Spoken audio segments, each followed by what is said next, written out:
ใส่ท่อเป็นที่เรียบร้อยแล้วพี่น้อง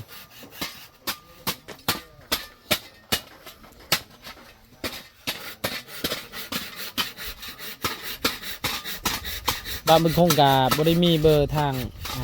เบาเสียงเนาะเพราะว่าเบาเสียงค่ะพอดีมาพี่เลยพี่น้องโอ้ว่ะคันว่ามีเบอร์เพิ่นก็ให้เพิ่นมาแก้ก็ได้แต่ว่าอันก็เลยว่า2 คนกับทางลูกแล้วก็ย่าแล้วใช่ปะเพราะว่ายันจะโทรหาเพิ่นแต่ว่าเขาบ่มีเบอร์เพิ่นแน่มีแต่ว่ามื้อหน้าก็สิเอาเบอร์เพิ่นมาสำบายก็สิโทรหาเพิ่นเลยให้เพิ่นแก้เขาเอาพี่น้องเปิดคลิปเปิดภาพอีกบัดนี้สบายดียามแรงๆพี่น้องเนาะตอนนี้ก็ทางไอ้สร้างเพิ่นเนาะเพราะว่าทางน้องดอกแค่และโทรหาบ่าวบุญคงเนาะเพราะว่าบ่มีแปลนว่าสิเทคานเนาะก็เลยบ่าวบุญคงก็ว่ามีแต่ซื้อไม้แหละเนาะแผ่นหนึ่งทางเพิ่นว่า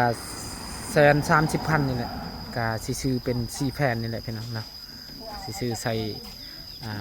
สิเทคานเพราะว่าคานทึงกันยังมีแปลนมีแต่ให้เพิ่นตัดซองครึ่ง2.5 ทางก็2.5หมดเพราะว่าเฮาสิแก้ใช้รถจักรพี่น้องเนาะก่อนอื่นกับทักทายสบายดีเด้อสบายดีและสวัสดีพ่อแม่พี่น้อง FC มัดสุขสู่คนนะบ่ว่าสิอยู่ในและก็ต่างประเทศก็ยินดีต้อนรับเข้าสู่ช่องบ่าวบุญคงคือเก่าคือเดิมพี่น้องนะพี่น้องก็สิลุ้นนำกันเนาะ2.5แล้วก็คีบแล้วแหละเบิ่งทางไกลไปนิดนึงไกลบ่ยามันแหละมีแต่แม่นแหละมีแต่ว่าสร้างแม่นเพราะว่าเขาเพื่ออยู่แล้วเนาะ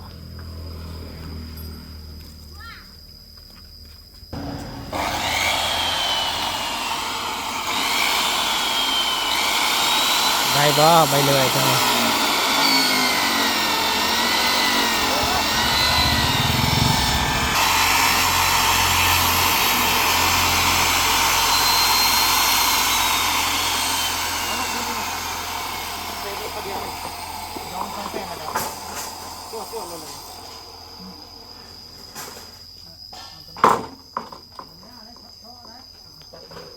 คำว่าเฮ็ดยาวนี่มันยากเขาจะแก่นะเพราะว่าคันว่ารถใหญ่สบายอยู่แต่รถจักรนี่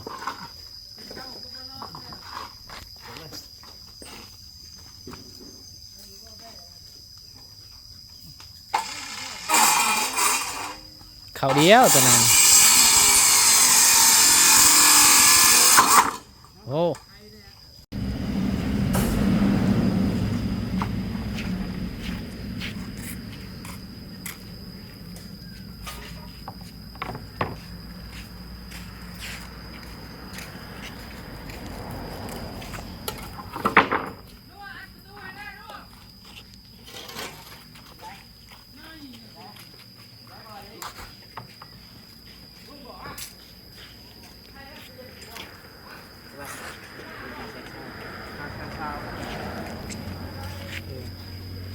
มีโจนให้ได้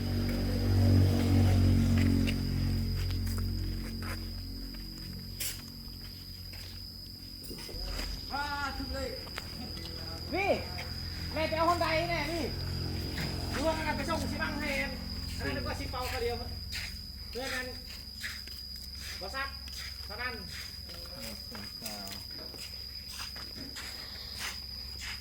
ได้มายาตัวนี้ได้ปะสแกนตัวนี้ปะได้ฮัลโหลด้วยเซนซาวได้ชิบังแดงเซนซาวชิบังแดงสแกนอะไรมา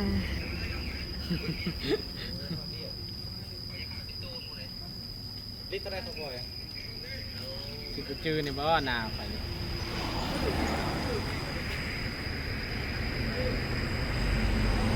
เพราะว่าเขาก็ไม่ได้ซื้อเงินสดเนาะเพราะว่าซื้อเงินลายกับย่านแน่ครับมีแต่ซีโอน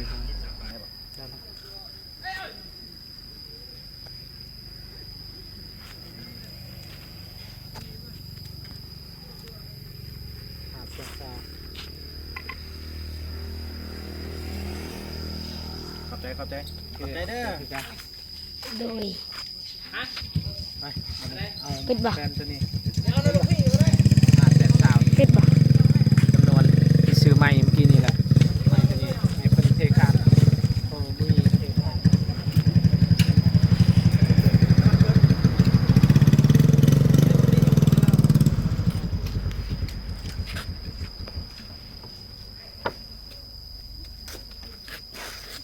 เอาเนี่ย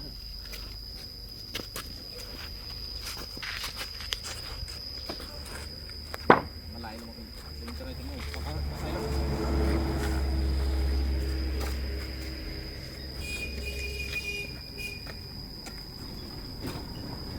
เอาไปใครเลยสิสิบังแดงเลยสิเป่า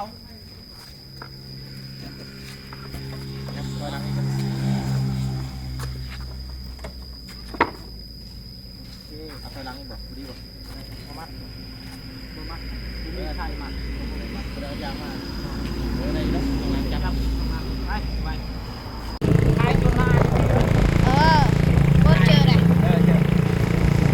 ดอก รถยังอันนี้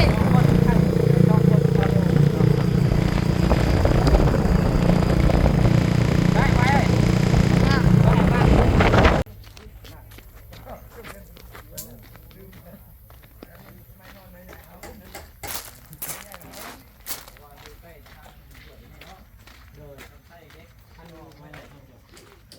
ยันบ่พอเนี่ยเอาตัวนี้ดีกว่ามีแต่ว่าจะให้ทางบ่เชียงนี่แหละคิดว่าทางบ่เชียง ได้ต้องเทมากก็ได้แต่ดีกว่า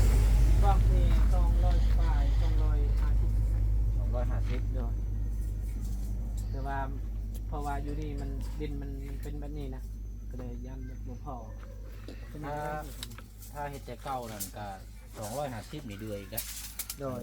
สามี แม่น คืออยู่เฮือนน่ะเจืองน่ะ โดย สามีละแต่ว่าหากอันนี้ว่า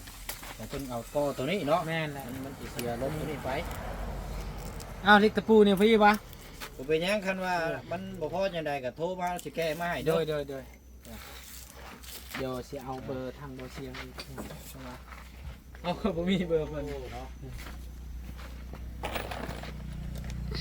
โอ้โทรเอาลูกเรียบร้อยแล้ว เอาลงแล้วบ่ถอ โอ้แล้ว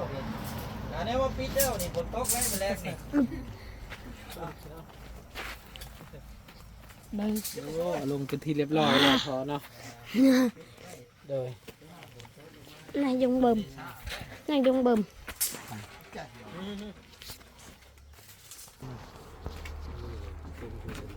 บ่จักคนเอาลง3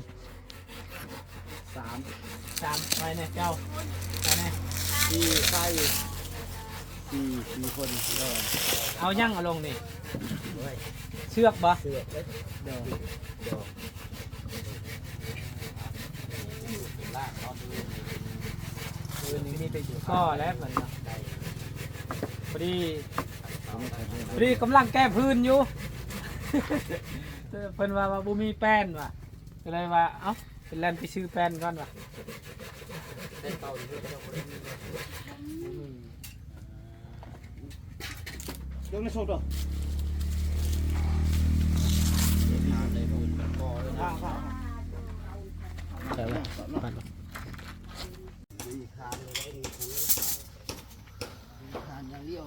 ตัวใดสิเบิ่งก่อนจักโมงแล้วนี่ทันอยู่บ่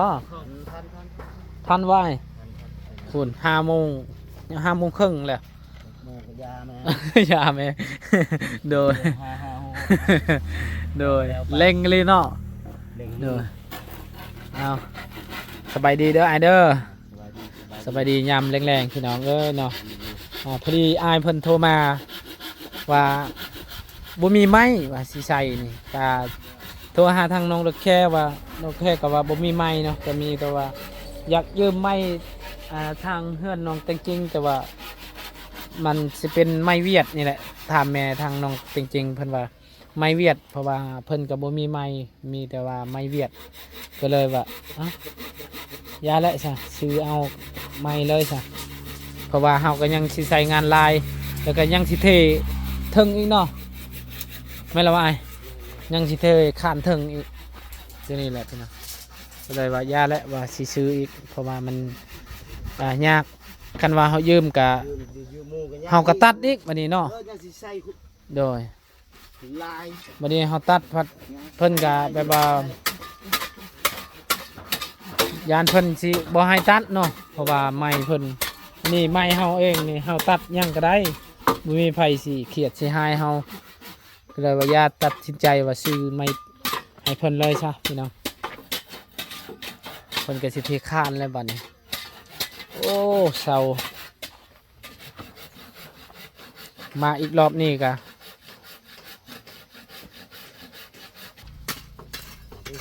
โอ้ทางโอเคสบายดีเด้อดอกแคเด้อ สบายดี เด้อ สบายดีกินปืนอะไรเนาะ เป็นได้บ่มีบ่เจ้ายืมไม่เป็นเขาเจ้าบ่มีเด้อก็เลยยาแล้วเนาะ โดย สบายเฮาซื้อเองเป็นของเฮาเองมันสบายเนาะเฮาอยากตัดก็ได้บ่มีไผหายเฮาเนาะ อันนี้แบบว่ายืมไม่เป็นเขาเจ้าแล้วก็ยันแบบว่าอันเพิ่นทางบาตูน โดยสบายดีบาตูนเด้อนะโดย สบายดีสบายดี โดยสบายดียามแรงๆพี่น้องนะ เตะคานบ่เตะคาน โดย จะเห็นเฮาแกใหม่นี่เมื่อกี้นี่ชอบคนพอลุกครับ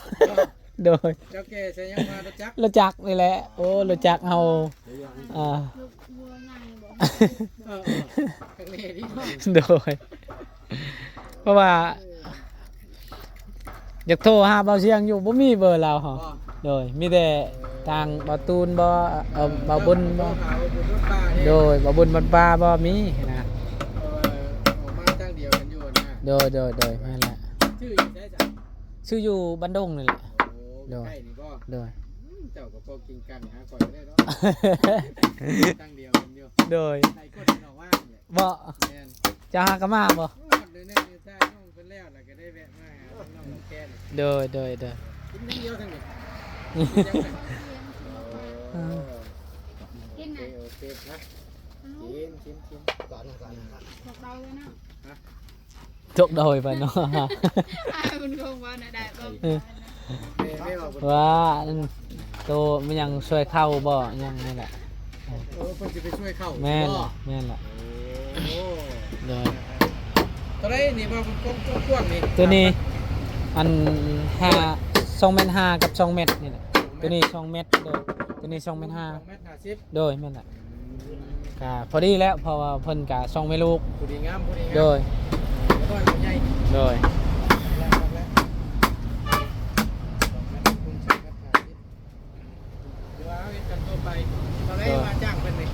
จ้างเพิ่นก็ทั้งขุดคุมพร้อมแล้วก็ทั้งโบกแล้วก็ทั้งติดกะโหลพร้อมโดย แต่ก็รู้นะบ่ โดย5 ล้านกับ5 แสนนี่แหละ ล้าน5แสน โดยเพราะว่าเทอันกันเจือนพร้อมโดยแม่นล่ะโดย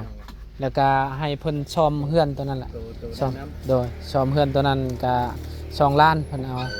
เป็น7 ล้าน5 แสน 7ล้าน5แสน โดย เดี๋ยวว่าให้มันเป็นเช็ดเลยเนาะ โดย ตัวเป็นใหญ่อย่างนี้พี่น้องบัดยาวลงมาเพิ่งพี่ก่อนสักหน่อยนึงจักท่อนนี่ว่าคุณกบ ตัวใดก็ ตัวนี้ 3โดยแม่นแหละ ผู้ดีเนาะ โดยพอดีปรับเลย อะไรต้องนี่ก็คักเลย โดย จะบ่เพื่อนนะ มันก็บ่ซึมเลยเพราะว่าอยู่นี่เนาะบ่เต็มดอกบ่เต็มง่าย โอ้ยระบบดูดซึมนี่ โดย บ่มีเต็มหรอก โดย เพราะว่ามันอยู่ไกลกับตะพังแน่ ไปพุ่นแหละ โดย คักอยู่ถ้าว่าเอาไปเทพื้นนี่มันบ่มีหม่องซึมหม่องเลย โดยแม่นแหละ จักแล้วระบบนี่แหละเรือนข่อยก็ยังใช้จังซี่ โดย เรือนข่อยยังใช้บ่จี้ข่อยสิว่าบีบไว้ที่ละเคยว่าสิเข้ามาเพิ่นเว้นนี่ว่าพาแม่ไปฉีดยาซั่นบ่ โดยแม่นแหละเพิ่นว่าพาแม่ไปฉีดยา บ่สบายเนาะ โดย มาสองคนบ่ไอ้ช่างเขา แม่นแม่ โอ้ ส่งคน 2 มือนี่แหละเนาะ ลงมือเฮ็ด2มื้อ 2 มือแล้วเพิ่นให้ ปึ๊บ แต่ว่าคันว่ามันบ่มีหินน่ะก็ขุดได้อยู่ตัวนี้มีหินมันยากนำมีหินเบิ่งหินบักใหญ่ๆนี่ เนาะแต่ละคน โดย เนาะ โดยนี่แบบนี้แหละพี่น้องก็คือแบบนี้แหละ ขุดยากแน่คือว่า คุณยาก โอ้ยดีแล้วนี่เพราะว่าไข่อย่างเดียวเด้ โดยแม่นแหละ น้ำแบบดูดขึ้นลงไป นำก็ไปพ่นละ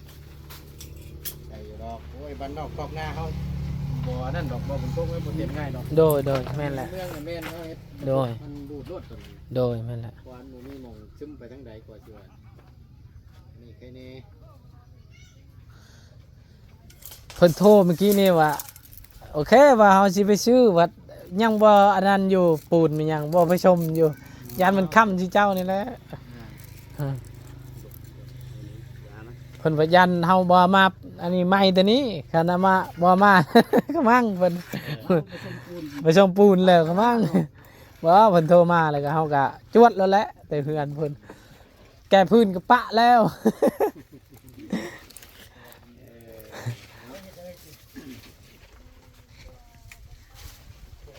เป็นตีแบบเตรียมแบบสิได้เทได้บ่ด่วนได้เลยโอ้ปืนน่ะแม่นมันแห้งน่ะมันแก้ได้เนาะ แม่นั่นแค่ให้สปอร์คนเล่นเลย เสียเวลาเนาะ ก็แล้วก็สิใช้เล็กอีบ่นายเนาะ ได้ นี่ก็ละใส่ก็ละใส่นะ แล้ว เด้อ เล็กแล้วบ่ได้เล็กโอ้มันสิไปอยู่เนาะเล็กแล้วไปเจาะได้แล้วเจาะคือ โดยเจาะแบบนี้แหละเนาะพ่ออยู่บ่เล็กเฮานี่พ่อเนาะ พออยู่พอ โดย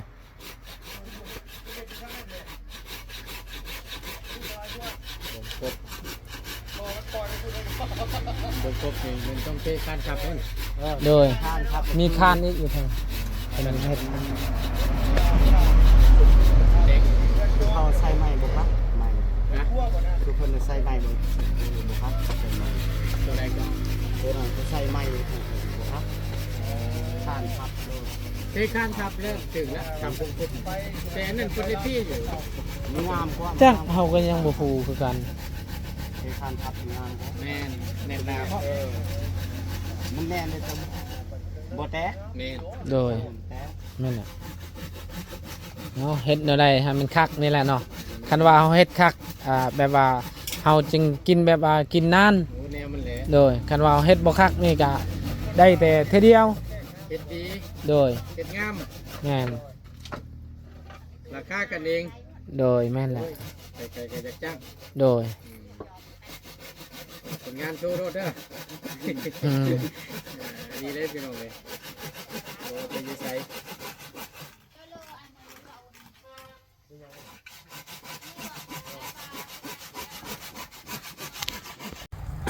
ก็พอดีบ่าวบุญคงก็ออกรถใหม่ไฟแดงพี่น้องเนาะก็เลยสิเจอแบบว่าของนักๆเลยพี่น้อง เนาะ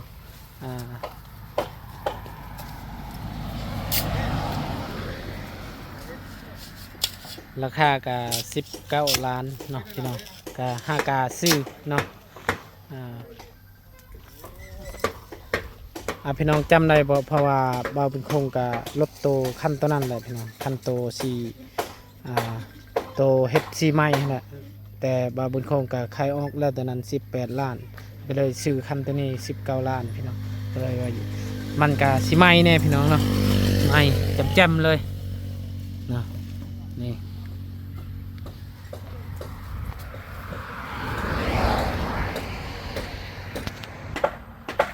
พอดีเพิ่มอีกเงินเขาเองแต่เฮือนกับล้านหนึ่งเนาะเพิ่มอีกกับคันตัวนี้ เพราะว่าคันตัวนั้นเขากับแปลงโอ้หลายอย่างพี่น้องแปลงจักแน่ลูกสูบแน่จักอย่างหมดแล้วก็เลยแบบว่าโอ้ยยาแหละเปลี่ยนคันใหม่เลยเพราะว่าคันตอนนั้นมันบอดี้แล้วก็เลยอยากเปลี่ยนคันใหม่ซื้อคันใหม่เลยพี่น้องเนาะนี่ใหม่เลยใหม่แจ่มเลยคันตัวนี้19 ล้าน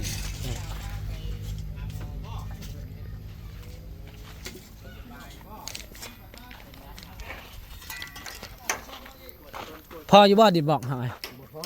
โดยทำบ่พ่อก็มีแต่ชื่อเพิ่มอีกอะไรโดย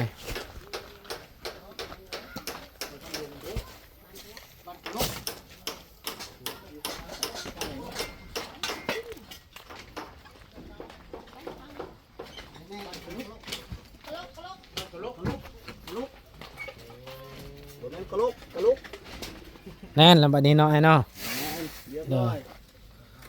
แล้ว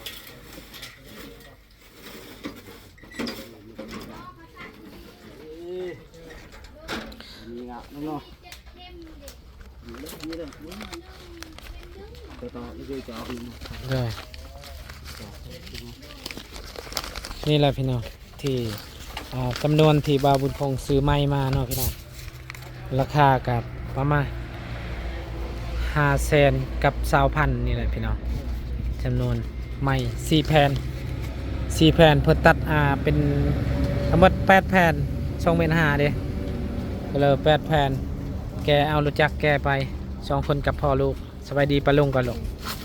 เลยเป็นอะไรเมื่อยปะ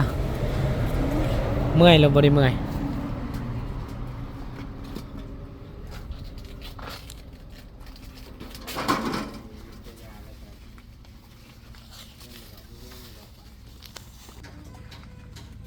เอาพี่น้องกาสำหรับคลิปนี้บ่าวบุญคงกาสิขอจบคลิปปิดคลิปไว้เพียงซ้ำนี้ก่อนพี่น้องมันสิค่ำสิมืดแล้วเนาะกามีแต่สีรอรุ่นอีกมืออื่นเนาะพี่น้องเพิ่นกาสีก็นี่แหละพี่น้องเนาะก็นี่แหละเพราะว่ามื้อนี้เพิ่นกาสิเทคานนี่เทให้แล้วมื้อนี้เลยบ่เด้อเอาเนาะพี่น้องกาสำหรับคลิปนี้บ่าวบุญคงกาสิขอลำลาพี่น้องเนาะสำหรับคลิปนี้ไปแล้วเด้อสบายดีพี่น้อง